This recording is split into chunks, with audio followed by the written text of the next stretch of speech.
ఓం శ్రీ మహాగణాధిపతియే నమః. శ్రీ గురుభ్యో నమః. శ్రీమాత్రే నమః. మాఘపురాణం 18వ అధ్యాయం. ఇంద్రుని శాప విముక్తి. శ్రీ మహావిష్ణువు దేవతలతో మరలా ఇట్లన్నాడు. దేవతలారా, మాఘస్నానము ఆపదలను పోగొట్టి సంపదలనిస్తుంది. మాసములలో మాఘమాసము గొప్పది. ప్రకాశించువారిలో సూర్యుడు గొప్పవాడు. వృక్షములలో అశ్వత్థ వృక్షము ఉత్తమము. దేవతలలో నేను ఉత్తముడను. వేదములు శాస్త్రములలో ఉత్తమాలు. ద్విజుడు అన్ని వర్ణాల్లో గొప్పవాడు. రాజులలో శ్రీరాముడు ఉత్తముడు. ఋతువులలో వసంతము గొప్పది. మంత్రములలో రామతారక మంత్రము ఉత్తమమైనది. స్త్రీలలో లక్ష్మీదేవి ఉత్తమురాలు. నదులలో గంగ ఉత్తమమైంది. మేరువు పర్వతముల్లో గొప్పది. అన్ని దానముల కంటే ధనదానం గొప్పది. మాఘమాస వ్రతము అన్ని వ్రతముల్లో ఉత్తమమైంది. మాఘమాస వ్రతము సర్వఫలప్రదం. కృష్ణవేణి, గంగ, కావేరి ప్రభృతి సర్వ నదులందు 10 సంవత్సరముల పాటు సూర్యోదయ సమయమున స్నానం చేసి వచ్చే పుణ్యము 3 దినములు అరుణోదయమున చేసిన మాఘస్నానం వలన వస్తుంది.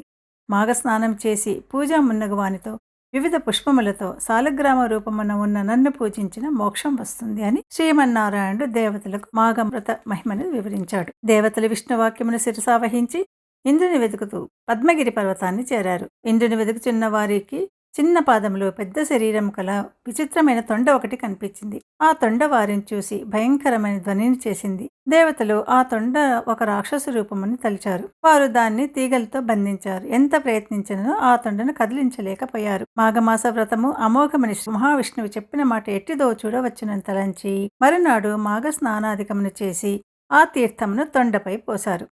పవిత్రోదకంచే తడిసిన తొండ దివ్యాలంకారాలు గల స్త్రీగా మారింది.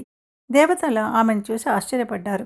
నీవెవరమని అడిగారు. ఆమెయో శాప విముక్తికి సంతసించుచు దేవతలకు నమస్కరించి ఇలా పలికింది. నేను సుశీల అని పేరు కలదానను. కాశ్మీరమును నివసించి బ్రాహ్మణుని పుత్రికను. మా తండ్రి నాకు వివాహం చేశాడు. నా దురదృష్టవశాన నా భర్త పెళ్లి జరిగిన 4వ నాడు మరణించాడు. మా తల్లిదండ్రులు చాలా ఎక్కువగా దుఃఖించారు. నా తండ్రి మనుష్య జన్మము కష్టము. స్త్రీగా పుట్టుట మరియు కష్టము. బాల్యముననే వైధవ్యమందుట మరింత కష్టము. ఇలా బాల్యముననే భర్తను పోగొట్టుకున్న ఈమెను నేను చూడజాలను.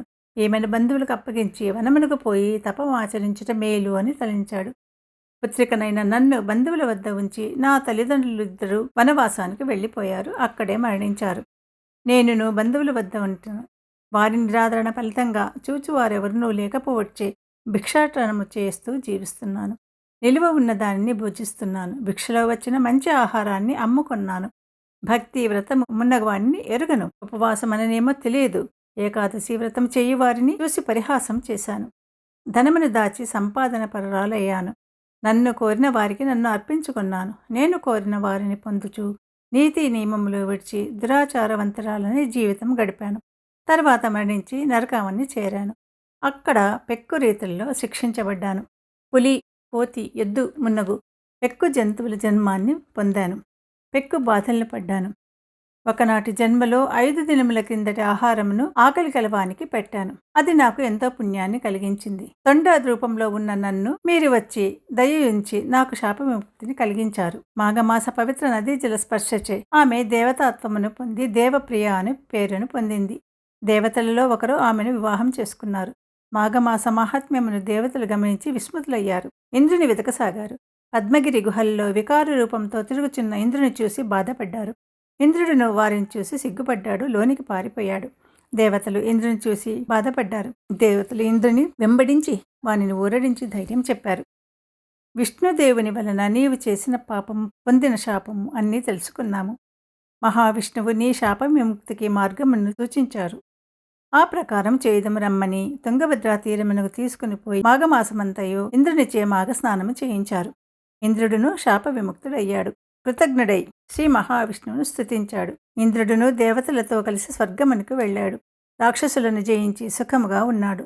కృష్ణమద మహర్షి జహ్నమునికి ఈ విధంగా మాఘమాస స్నాన మహిమను వివరించెను అని పలుకుచుండగా జహ్నముని, స్వామి, ఈ విష్ణు కథామృతము ఇంకనూ వినవలసి ఉన్నది.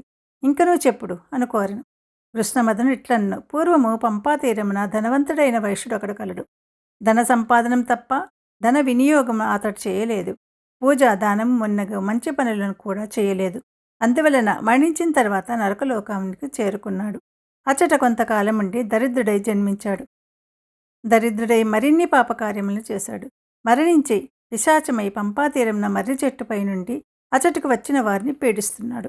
ఒకప్పుడు వశిష్ఠ మహర్షి ఆ ప్రాంతానికి శిష్యులతో వచ్చి మర్రి చెట్టు సమీపంలో నివసిస్తూ మాఘస్నానము పూజ మున్నగునవి చేయుచు శిష్యులకు మాఘమాస మహాత్మ్యంను వివరిస్తూ ఉన్నాడు.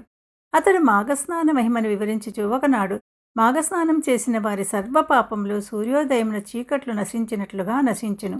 మాఘస్నానం చెయ్యని వాడు నరకానికి పోవును అనుచు మాఘమాస వ్రతమును చేయవలసిన విధానము, చేయుట వలన శుభములు, చేయకపోవట వలన అశుభములు వివరించుచుండెను. ఆ సమయమున పిశాచ రూపం పైనుండి కింద పడినది. ఆ పిశాచము వశిష్ఠునకు నమస్కరించి తన పూర్వ చరిత్రను వివరించింది. వశిష్ఠుడు మంత్రోదకము వానిపై చల్లుచు పంపాజలమున మాఘస్నానము వానిచే చేయించాడు. వశిష్ఠుడు చెప్పిన శ్రీహరి కథల్ని వినుట వలన మాఘస్నానం వలన వాని పిశాచ రూపం పోయి దివ్య రూపం వచ్చింది. మాధవానుగ్రహం వలన వైకుంఠానికి చేరాడు. ఇక్కడితో 18వ అధ్యాయం సమాప్తమవుతుంది. రేపు 19వ అధ్యాయంతో కలుసుకుందాం. సర్వం శ్రీకృష్ణార్పణమస్తు.